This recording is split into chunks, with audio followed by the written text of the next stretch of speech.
Welcome, navigators. I'm Marie Corbin, your host, and this is a Pathway to Wellness Navigating Our Journey episode 11. This video is part of our Home is Health campaign from Project Heal of Santa Barbara County and abroad, where we're looking at how our homes and everyday safety nets shape our health. In this episode, we're going to talk about what we really mean by home as health and why it matters so much for women, families, and communities that are carrying a lot on very thin support. In this series, we look at everyday conditions that let people be well. Today, we're starting with one of those foundations that we call home. So, welcome, navigators. Now, when we say home is health, we mean that a safe, stable place to live is one of the most powerful health interventions that we have. Let's look at what the numbers say. The numbers are telling us in the United States more than 770,000 people were experiencing homelessness on a single night in 2024. That's the highest number ever recorded and about one-third higher than in a decade ago. New data from many communities suggests that numbers may have begun to level off slightly in 2025. California carries a significant share of this burden.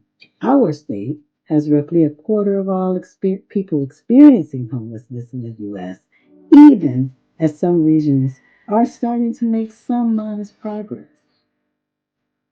Now, as we've seen today, a lot of what we call home actually sits on top of a web of supports that we over here like to call social determinants of health.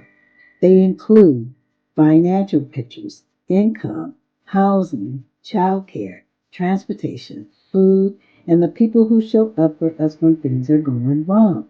When those pieces are thin or shaky, it makes sense that our bodies and minds and our spirits feel tired and on edge. Nothing is wrong with you for feeling that way.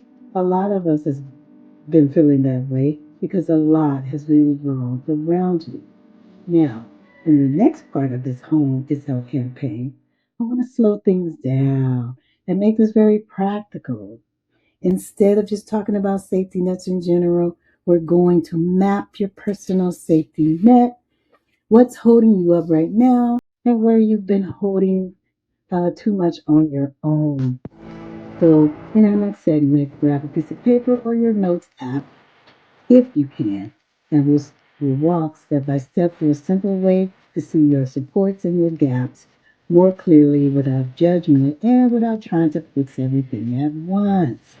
When you're ready, join me in the next video, Home is Health, Mapping Your Personal Safety. And until then, I say until then, take care and care for you. And God bless.